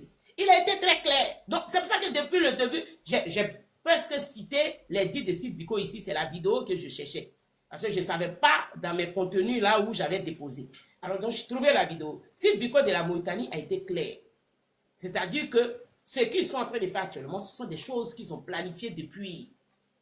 Ils ont planifié depuis. Donc, quand Picheline Balé venait en France, elle sillonnait tous les cybercommunicants de l'opposition. Avec qui ils se sont assis, ils ont parlé. Il fallait mettre un mouvement en place. Donc, le jeu de la communication pour nous distraire sur les réseaux sociaux. Le jeu de la communication pour nous distraire, nous déstabiliser, nous cogner la tête, nous mettre en discompte et prendre le dessus. Parce que quand on communique, ça les dérange. Nos communications les dérangent. Remarquez que depuis le matin, ça fait presque 6 heures, je suis assise. Et je suis signalée seulement. Les 2 pages sont signalées. Ce sont eux. Parce que je les vois circuler, hein, je vois les noms passer. Ils viennent, ils signalent parce que ce que je dis les dérange. Ils n'aiment pas les personnes comme moi qui les décryptent. C'est-à-dire que le décryptage que je fais va empiéter un peu ce qu'ils sont en train de faire. Donc eux-mêmes, ils se posent des questions. Si quelqu'un est venu me dire, alors que moi je suis dans mes analyses. Donc ils sont obligés de se présenter puisque mes analyses vont dans les trucs qu'ils sont en train de faire. Donc ils ont peur, ils viennent m'écouter. Croyant que je sais quelque chose d'autre où je vais parler. Alors que moi je fais mes analyses. Alors, Sib Biko de la Mauritanie a été très clair. faire comme le Mali, le Burkina, la Guinée, hein, tout ça, mais ce sont des coups d'État. Et pour qu'eux ils puissent le faire là-bas, c'est la population qui est sortie, accompagner hein, les putsch là pour qu'ils le fassent. Et Pucheni Balé est venue les voir. Elle dit Pucheni Balé est venue nous voir à plusieurs reprises. Donc à chaque fois qu'elle vient en France, elle va croiser les cybercommunicants de l'opposition. Donc là-bas, c'est mis en place qu'ils doivent casser la communication sur les réseaux sociaux. Puisque quand ils font sortir une diffamation ou une désinformation ou tout ce que vous voulez, nous sommes là et nos communications font barrage à ce qu'ils disent. Parce qu'ils n'arrivent pas à manipuler à leur guise. Surtout des fruneuses comme la fille du Prado que je suis. Fruneuse interplanétaire que je suis. Et je porte très bien ce chapeau-là. Si c'est pour mon pays et c'est pour le Prado, je le porte bien. Voilà.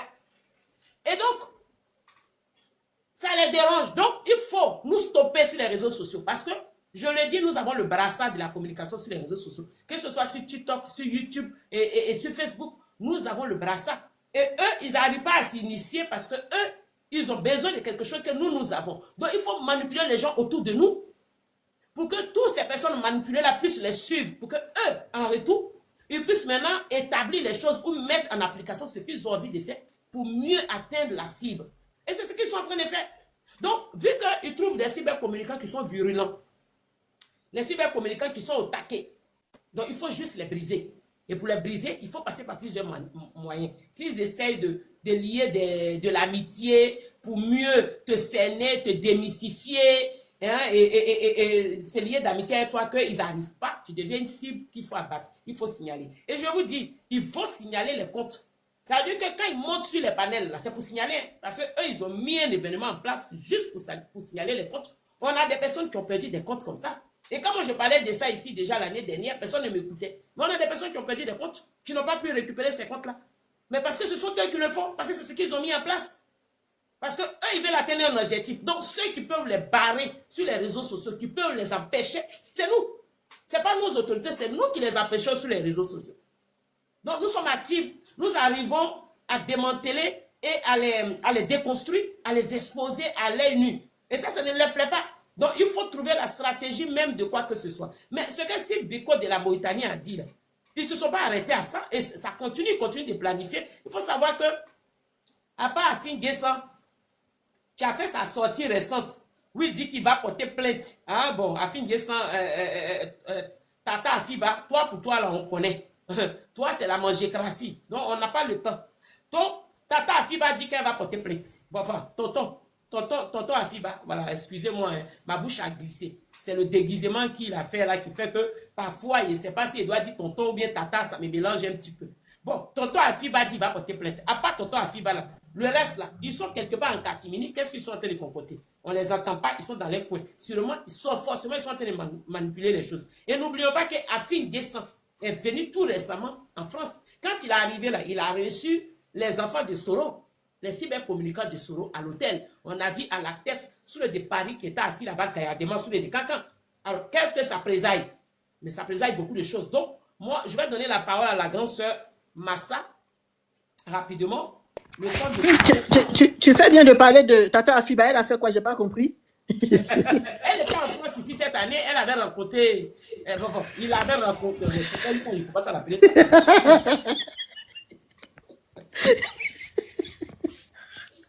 Mais pourquoi tu... Souvent, dame free, parce que comme ils étaient déguisés en femme, donc parfois on ne sait pas si on a dit tata ou tonton, c'est mélangé. Bon, oh, c'est mieux.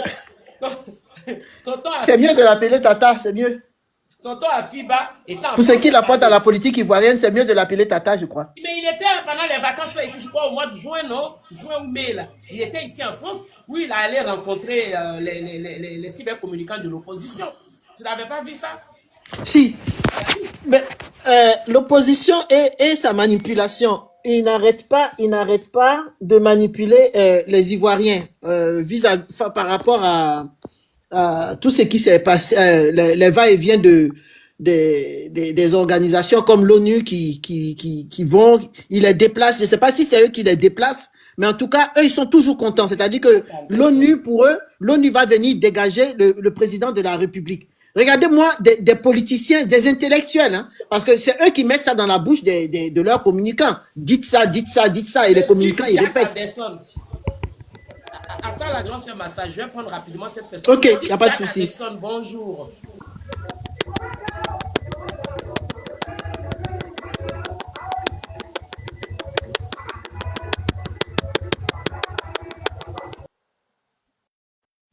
Alors, je pense que, vas-y la grande sœur.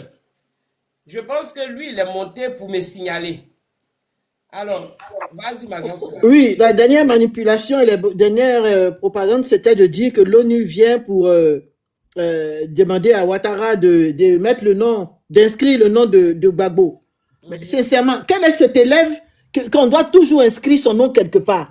On vous dit que le monsieur, il est condamné. Il n'est pas amnistié. Donc, il y a des démarches quand même à faire dans ce sens-là. Mais non, vous voulez sauter les étapes, mais l'ONU n'est pas le père de la Côte d'Ivoire ou la mère de la Côte d'Ivoire. Il y a un président qui est là. Je pense que s'il y a, comme on appelle, on est un État souverain, tout doit se régler au sein du pays. Vous n'allez pas toujours aller...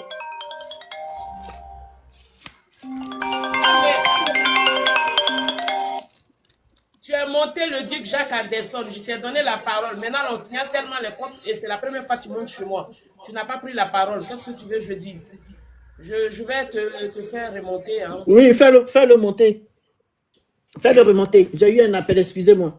Donc, l'ONU ne peut pas s'ingérer dans les affaires d'un pays. Voilà, pour mettre tout le monde d'accord avec l'opposition. L'ONU ne peut pas s'ingérer dans les affaires des pays souverains. Nous sommes un pays souverain. L'État fonctionne très très bien. Tout est en place. La justice fait son travail. Et on espère même qu'elle va encore, voilà, on lui demande de corser un peu sur les opposants malfaisants, les malhonnêtes, ceux à qui on a laissé peut-être des pardons et qui ne montrent pas patte blanche, c'est-à-dire qui ne montrent pas un bon visage, qui continuent encore d'énerver ou de faire du mal aux Ivoiriens avec leur propagande. Il faut les punir. Il faut les punir. Il ne faut pas laisser passer des choses comme ça. Tous ceux qui sont venus avec des faux papiers s'inscrire ou aller déposer leurs papiers à la CIE, il faut les sanctionner. Il faut les punir. C'est usage de faux qu'ils ont fait. D'autres n'avaient pas droit, ils n'ont pas présenté de bonnes pièces d'identité. Il faut les sanctionner. Voilà. Ceux qui sont venus avec un passeport français se faisant passer pour des Ivoiriens 100%, il faut les sanctionner. Il faut que la justice, c'est ce qu'on demande à l'État de Côte d'Ivoire. Et je pense que l'ONU même est venue appuyer là-dessus. Il faut qu'on vous sanctionne pour que vous soyez une opposition qui fait son travail quand on est en démocratie. Parce que ce qu'ils sont en train de faire là, c'est pas de la démocratie.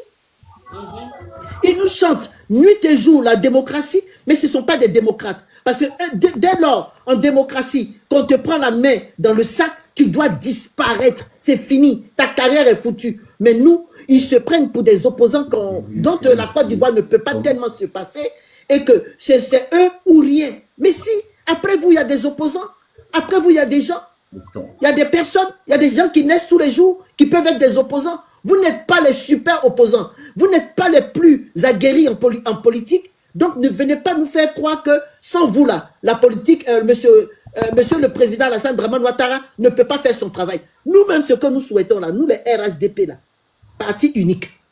Voilà, c'est ce que nous voulons. Parti unique. Parce que vu ce qu'on a, vous nous avez montré pendant des décennies, vous n'êtes pas des gens, vous n'êtes déjà pas des intellectuels, ça je le dis, nuit et jour. Vous n'êtes pas des intellectuels. Vous êtes des brouteurs, vous êtes des escrocs dans l'âme, puisque quand on remonte, quand on redescend, on ne va pas remonter, quand on redescend dans votre enfance, pour certains, vous êtes des voleurs de bonbons, de chewing-gum, donc on ne peut plus vous faire confiance. On ne peut pas vous donner le pays. Vous ne pouvez pas dire que vous avez le titre d'opposant, vu comment vous avez géré le pays pour chacun de vous, d'entre vous, ceux qui ont pu gérer. Tidiane Tiamé dedans, il a géré le pouvoir, il a géré avec Bédier, donc il ne peut pas se débiner pour dire que lui n'a pas été un politicien en Côte d'Ivoire. Quand il fait son culturel vitae, il met qu'il a été ministre de Bédier. Donc, il est comptable du bilan de Bédier. Donc, pour la plupart d'entre vous, vous avez géré ce pays et que vous n'avez pas été à la hauteur, on ne veut plus de vous. Disparaissez, s'il vous plaît. Merci, Chris. Comme il y a le monsieur qui est là, il va prendre la parole. Massa. Très belle intervention. Alors, le duc Jack Anderson, désolé, hein, parce que quand vous montez, comme c'est la première fois, je ne vous connais pas et que je vous donne la parole, que vous ne prenez pas, je suis obligé de vous faire descendre. Que les gens signalent tellement les comptes. Alors, vous avez la parole, monsieur. Bonjour. Bonsoir. Le duc Jack Anderson.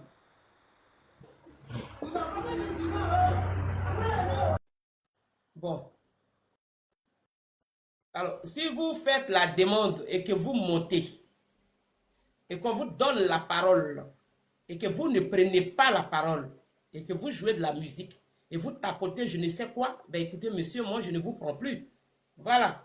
Donc, restez en bas et laissez les commentaires si vous aimez Ado, comme vous le dites. Hein. Parce que là, je ne vous prends plus. C'était la dernière fois. Jack Anderson, je t'ai dit tout à l'heure. Mais oui. Bon, vous restez en bas. Il y a Mimi qui vient de monter.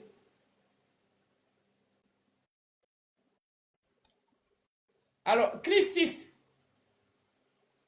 Oui, mais même si c'est la première fois, quand vous faites la demande qu'on vous donne la parole, vous parlez. Vous ne pouvez pas monter sur un panel, vos micros est ouvert, et puis on attend du bruit, c'est le bruit, on ne sait pas si vous signalez ou faites quoi.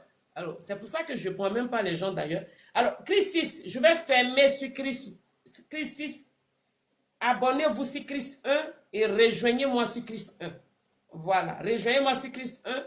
Si vous, voilà, soit abonnez-vous et venez me rejoindre sur Chris 1.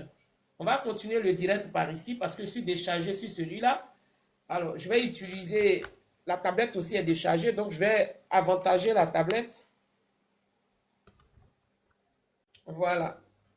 Donc, trouvez-moi sur Chris 6 parce que si je ne coupe pas, ça va se couper de toute façon. Voilà.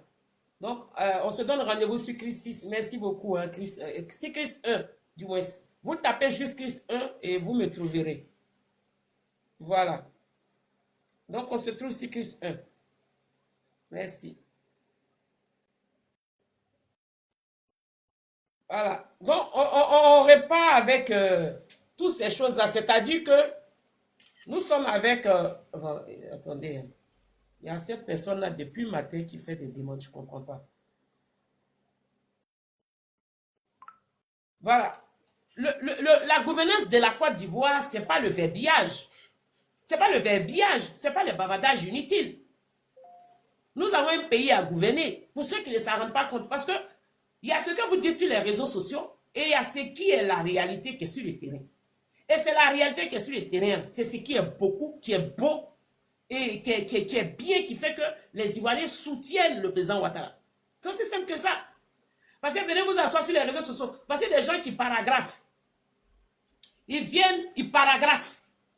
Ils disent 2 ou 3 choses. La dernière fois, je suis tombé en scrollant sur un panel où ils étaient en train de dire, oui, le président Ouattara a dit, il taperait ce pouvoir, enfin, ce gouvernement moribond, et il rendra le pays ingouvernable. Quand ils font ça, ils ne s'en rendent pas compte du jeu de la manipulation, ou alors ils font exprès. Parce que vous avez paraphrasé plutôt. Vous avez paraphrasé, mais lisez tout l'article. L'article qui dit ça là, lisez l'article. Le président Ouattara a dit la façon dont Gbagbo Laurent est en train d'emprisonner, parce que Gbagbo Laurent emprisonnait quand il avait fait cette sortie. Beaucoup, injustement. De la façon dont Gbagbo Laurent est en train d'emprisonner injustement, de la façon dont il est en train de gérer le pays, il finira par rendre le pays ingouvernable. Il s'adresse à Gbagbo Laurent. Il finira par rendre le pays ingouvernable. Mais ils ont été paraphrasés. Ils ont pris les parties, les morceaux qui les arrangeaient. Ils sont venus s'asseoir sur les réseaux sociaux que le président Ouattara avait dit qu'il allait rendre le pays ingouvernable. Et effectivement, il a rendu le pays ingouvernable. Comme une personne qui va rendre un pays ingouvernable, c'est lui qui travaille plus dans le pays en question. Et c'est lui qui développe, même il développe dans vos pays, dans vos régions. Lisez tout l'article. Quand moi je prends les articles, j'ai lu du début jusqu'à la fin. Concernant que ce soit Gbagbo, Stéphane, tout à l'heure j'ai lu celui de Stéphane Kipré, c'est au début jusqu'à la fin. Il faut lire l'article du début jusqu'à la fin pour pouvoir nous expliquer ce que l'article contient et ce que ça nous dit. Et il faut présenter aussi l'article, comme moi je l'ai fait tout à l'heure. Et je vais la publier d'ailleurs. C'est Ibrahim Koulibaly, tu l'avais dit concernant Stéphane Kipré. Hein? Je vais la publier, la date est là, elle date de 2011, quand il a été arrêté et envoyé envoyé à Bobo, hein, à PK18 dans le fief d'Ibrahim Koulibaly. Il a bien rémunéré la richesse de Stéphane Kipré. Il était dans la rébellion. Tout ça a été expliqué. Ça, je vais le publier. Je vous ai dit que quand je pourchasse une proie, je ne la lâche pas tant que je ne l'ai pas eu. Moi, je suis une lionne, une vraie lionne. Pas lionne dans la bouche comme les gens disent ici. Non, non, non, je suis né 21 août. Voilà. Je suis né 21 août. Je ne rate pas ma proie. Que j'ai le temps. Quand je décide de faire de toi une proie, je finis par te capturer. Alors, donc, je vous ai dit que Stéphane Kipré, je vais sortir sur lui. Parce que comme vous êtes assis sur les réseaux sociaux en train de dire, oui, la rébellion, c'est le président Ouattara qui a envoyé ceci, alors que vous n'expliquez pas, allons à l'âge, le tout de l'histoire. La grande sœur Massa vous a expliqué tout à l'heure. Elle a donné des détails sur un fait. Donc, on va donner tous les détails. Comme ça, vous n'aurez plus quoi à dire et vous allez nous coller la paix avec la rébellion et autres. Parlez du programme du PPACI. Pourquoi est-ce que Gbagbo Laurent se constitue toujours comme le président de votre parti politique alors qu'il a perdu ses droits civiques, il ne peut pas aller aux élections? Pourquoi est-ce qu'il n'a pas présenté quelqu'un? Parce que s'il vous avait présenté quelqu'un, vous serez parmi les candidats pour les élections présidentielles. C'est de ça qu'il faudrait que vous parliez. Parce que ce dont vous êtes en train de parler là, nous on a déjà fini avec ça. On a un pays à gérer et à gouverner. On n'a pas le temps pour des gens qui ne savent pas ce qu'ils veulent. On a écouté votre Gbagbo tout à l'heure. Il t'entend un peu partout. Il dit une chose, après lui-même là, hein, il se fouvoie devant, il dit une autre chose, il se contredit. Il n'a fait que se contredire. Tous les interviews de Gbagbo, tous ces discours sont vraiment des discours bipolaires. Ce sont des discours bipolaires. Tous ces discours, tout ce qu'il dit, c'est-à-dire que c'est un discours bipolaire. C'est-à-dire que lui, il est dans un autre monde. Vous êtes dans un monde imaginaire. Vous pensez que nous, on va vous suivre dans votre monde imaginaire? Vous êtes dans un monde imaginaire. Vous n'aimez personne autour de vous. Vous aimez que vos petites personnes. Vous êtes égocentriques. Toutes ces personnes que vous utilisez actuellement autour de vous. D'ailleurs, je pense bien qu'il y a des personnes, ceux qui soutiennent Simone Gbagbo aujourd'hui, ils étaient tous au FPI à vous, non? Ces femmes-là, elles ont tous marché pour aller à l'AE. Elles étaient tous dans les couples se sont formés dans les cas de l'AE. Hein? Parce que toutes ces femmes et les hommes qui partaient à l'AE, se sont tous mariés. Hein? Vous êtes tous mariés. Tous ces couples, les enfants nés pendant que les gens partaient dans les cas à l'AE. Mais toutes ces personnes ont quitté Gbagbo. Pourquoi? Ils disent que Gbagbo est ingrat. Il n'est pas reconnaissant. Il n'est pas reconnaissant pour ce que les gens font pour lui. Donc la majeure partie l'ont abandonné pour cela. Donc, vous êtes égocentrique. Donc, ça veut dire que toutes ces personnes que vous utilisez au jour d'aujourd'hui, vous les utilisez parce que vous voulez atteindre un objectif. Quand vous allez finir d'atteindre votre objectif, vous allez les jeter. C'est reconnu au FPI pour cela. Aujourd'hui, vous utilisez les Burkinabés, les gens de l'AES. Bon, eux, ils ont envie de vous suivre. Mais il faudrait qu'eux, ils se rappellent que quand Gbagbo était au pouvoir, la charte qu'on l'étudiant a lu, il a dit les Djoula communément Burkinabés. Alors, donc, c'est-à-dire que de la façon que Gbagbo utilise le Mali et le Burkina, et il a besoin d'eux juste pour atteindre son objectif. Quand il aura ce qu'il veut, eh bien, il va les jeter. Mais s'il le fait avec ses propres frères, c'est pas ceux-là, c'est pas le Burkina et le Mali qui ne va pas utiliser pour atteindre son objectif. La grande sœur Massa. Complètement, Chris, ce que tu viens de dire là. Il utilise les gens et puis après, ben, quand il a fini, ben, il vous balance. Hein. Ça, c'est le système Gbagbo, ça. Aujourd'hui, il faut que les Ivoiriens comprennent que de la façon dont ils parlent de la rébellion, mais aujourd'hui, là, eux, ils sont devenus des terreaux. Eux, ils vont signer des pactes avec des terreaux. Bah oui. Des terreaux. Pour venir quoi faire? Attaquer leur pays. Pour venir quoi faire? Brûler leur pays. Vous avez déjà vu des politiques, non, mais c'est même pas la peine. Donc, c'est en cela que vous voyez, on doit vraiment regarder l'ADN de nos présidents. Regardons leur ADN. Regardons leur ADN. Parce que si pour agir comme ça, il faut ne pas être ivoirien, il faut forcément avoir un deuxième pays. Alors, pour les deux personnes dont je vais vous dire les noms, vous allez imaginer d'où ils viennent. Hein? Pour Abou Sila, Ivoirien de mer. Hein? Ivoirien de mer. Il n'y a pas village de papa, village maman. Maman est le village de sa maman, de sa mère. Alors, pour Chakadjan pareil. Hein? C'est pas d'origine ivoirienne. Donc, ça leur coûte quoi? Rien du tout. Ils ont leur bien dans leurs autres pays. Tout ce qu'ils ont, toute leur fortune se trouve à l'étranger. Hein? Pour Chakadjan, c'est au Sénégal. Pour Abou Sila, peut-être qu'il a des biens au Mali, à Kaï, là-bas, ou en Angola, on ne sait pas. Maintenant, pour Afiba, d'où elle vient? Imaginez. Donc, tout ce ramassis... Elle n'est pas ghanéenne, je vous préviens. Ne voyez pas vers le Ghana. Elle n'est pas ghanéenne. Donc, Donc, pour toutes ces personnalités politiques de la Côte d'Ivoire, c'est facile pour eux.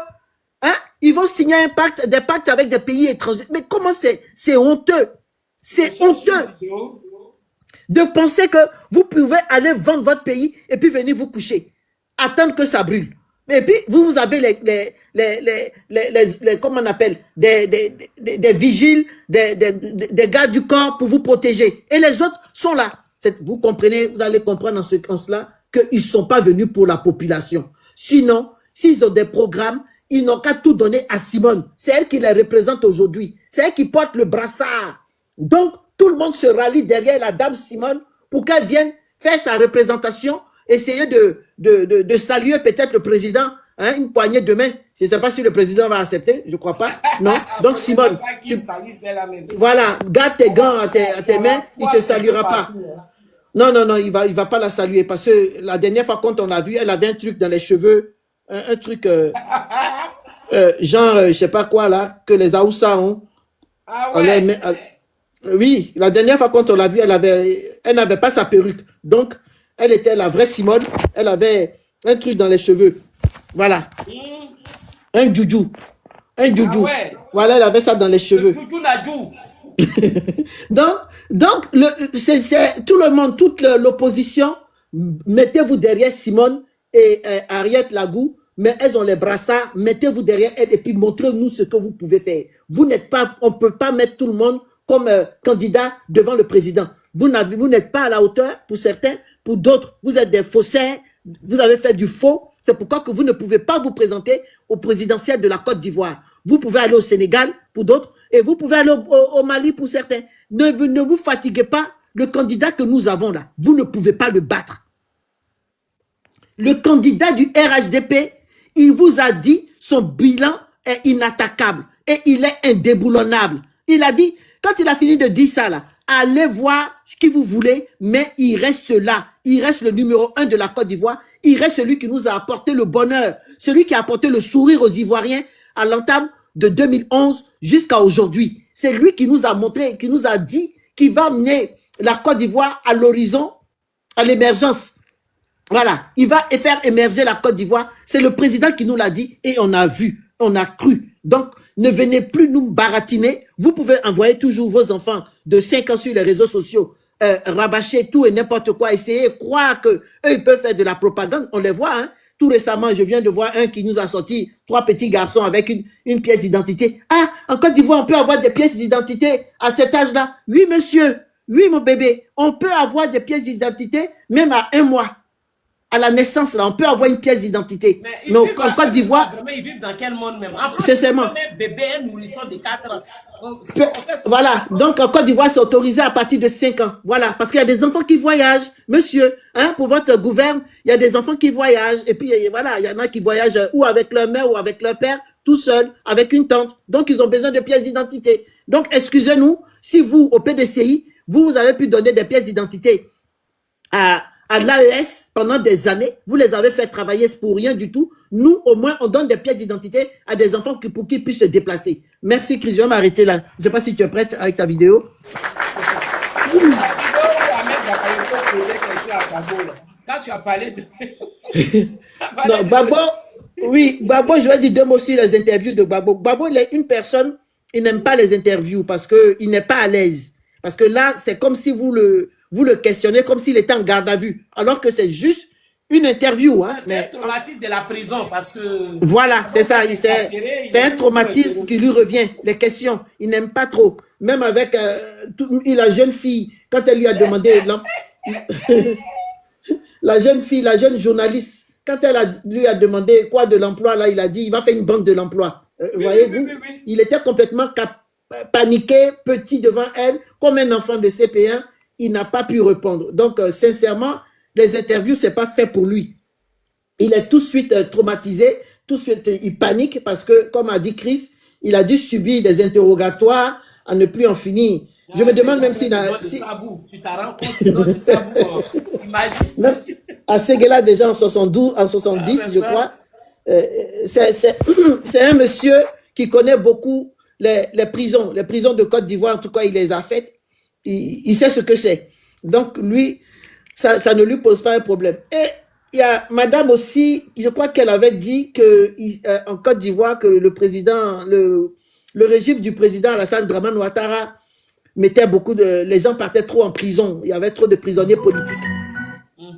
J'ai envie de dire à madame Gbagbo, nous mettons les gens en prison, on les juge et puis ils vont en prison pour ce qu'ils ont fait et ils puisent leur peine et puis ils ressortent. Mais on a envie de savoir, madame la première dame ou madame la présidente, parce qu'on ne sait pas, quel rôle vous jouez véritablement aux côtés de votre mari, votre époux. Mais apparemment, il était le président, mais vous étiez la présidente, vous n'étiez pas la première dame. La première dame, c'était une certaine, mais elle n'avait pas le brassard. Mais madame la présidente, Simone Gbagbo, quand vous étiez au pouvoir, il y a eu des disparitions.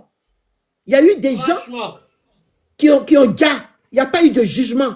Mais s'il y a au temps de Ouattara, on fait des jugements, on amène les gens en prison, ils puisent la peine et puis ils ressortent. Qu'est-ce que vous choisirez? Vous, par exemple, vous avez fait la prison à Odiéné, vous êtes revenu parmi les vivants pour aujourd'hui nous dire qu'il y a trop de prisonniers politiques, il y a trop de personnes qu'on met en prison. Mais qu'est-ce que vous voulez? Nous, on préfère ça que l'autre époque où les gens disparaissaient, où il y a des journalistes qui ont disparu, où il y a des comédiens qui ont disparu, où il y a des militants du RHDP qui ont disparu, qui sont sous pied sur terre. Donc, excusez-nous, madame la présidente, ou madame la future candidate qui veut faire un selfie avec le président Ouattara. Excusez-nous, nous on préfère cette époque. On va faire selfie avec elle. Non plus? Bon, d'accord. Donc, c'est pas la peine de mettre ta perruque là que Afiba t'a vendue. Faut pas mettre ça. Madame la présidente, nous préférons l'époque de Ouattara à votre époque. Parce que cette époque de Ouattara là, monsieur le président Alassane Dramane Ouattara, excusez-moi d'avoir écorché votre nom, mais on préfère cette période-là à votre période aussi sombre et lugubre où les gens n'étaient pas jugés, ils disparaissaient. Et vous trouvez ça normal? Dites-nous qui vous avez jugé. Dites-nous, le général Gueye, c'était à votre époque aussi, hein? Ça c'est quand même un général et un ancien président. Vous pensez mettre ça sous le tapis, cette affaire-là? Non, il faut en parler. C'était à votre époque. Qu'est-ce que vous en pensez? J'aimerais bien un jour vous croiser et puis lui poser cette question à cette dame-là. Qu'est-ce qu'elle en pense réellement? Parce que c'est tout simple de venir. Ah, mais ça tombe bien. Vous êtes candidate. On va se préparer à vous rencontrer et vous poser certaines questions. Vous n'allez pas aussi vous débiner. Vous faites partie du bilan de votre mari. Voilà. S'il a mangé, vous avez mangé. S'il a bu, vous avez bu. S'il a déjà, c'est que ton nom est dedans. Hein? Voilà. Chris, alors, je vais m'arrêter là. J'ai trouvé la vidéo. On va écouter cette vidéo qui est importante. Mais je n'ai pas trouvé tout, mais je sais que l'autre... Attendez. Mon prénom c'est Laurent. Aujourd'hui, à l'heure où je vous parle, mon nom c'est Babouri, mon prénom c'est Laurent. Ma soeur qui est là, mon épouse, mes enfants et moi-même, nous sommes d'ailleurs en train de faire des démarches. Nous allons saisir la justice pour faire un nom composé avec un tiré Babo, Trait, Koudou, ce qui est plus représentatif de la famille. Mais tant que ce n'est pas fait, je suis Babo, prénommé Laurent. Bien. Bon, nous, on aimerait bien savoir, parce que c'était dans les années 90, là-bas, enfin, dans les années 90, on va dire 92, 13, tout ça, qu'il y a eu cette interview-là. Bon, excusez-moi, nous sommes en 2025. Il en est où avec le nom tiré Koudou et Gbagbo, donc, il nous a parlé. C'est-à-dire que, on vous dit que quand une personne marche, la personne laisse les traces. C'est lui-même qui a dit ça. Hein. Quand tu marches, il faut laisser les traces. Mais les traces que lui, il a laissées là, ce sont des traces qui sont très sales. Ah, mais nous, on attend encore, hein, Gbagbo. Pourquoi le nom Koudou là, tu ne l'as pas encore? Au tribunal là, quand on passe là-bas, là, ça ne fait pas une année, hein. C'est rapide, hein. Le temps qu'on ait un rendez-vous, là, ça peut prendre peut-être 2 ou 3 mois, pas plus que ça. Mais depuis les années 90 jusqu'en 2025, ce problème n'est pas encore réglé. Pourquoi? Pourquoi? Mais c'est vous qui venez dire que le président Ouattara est étranger. Ah! Mais lui, depuis 1990 jusqu'en 2025, il n'a pas encore mis Koudou là sur son nom. Il porte toujours le nom Gbagbo. Moi, je vous ai dit ici, le jour où vous allez trouver une autre famille qui s'appelle Gbagbo dans la Côte d'Ivoire, faites-moi savoir. Attends, Chekna fait une demande. Il y a Chekna qui a... Ouais, Chekna, je ne t'avais pas vu, je viens de te voir. Je viens de te voir, Chekna. Donc, bonsoir, Chekna, je viens de te voir. Hein. Ça va? On t'attend pas, hein? La digne fille de papa. Hein? Bonsoir. T'as pas mis les écouteurs par hasard? Si, Chekna. Ouais. On t'entend pas du tout. Ah, ça, tu l'entends? Moi, je l'entends pas. Chekna, Non, on n'entend pas. Effectivement, on t'entend pas. Vous m'entendez maintenant? Voilà, là, c'est bon. Ouais, bonsoir la digne fille de papa Prado. Oui, ça va, Et Chekna. bonsoir la grande sœur Massa. Bon, je me mute d'abord. Ah bon? Ok. Donc, du coup, voici ce Gbagbo Laurent depuis les années 90 qui nous a dit qu'il était au tribunal. Il voulait qu'on ait un nom forcé d'un monsieur à Brie.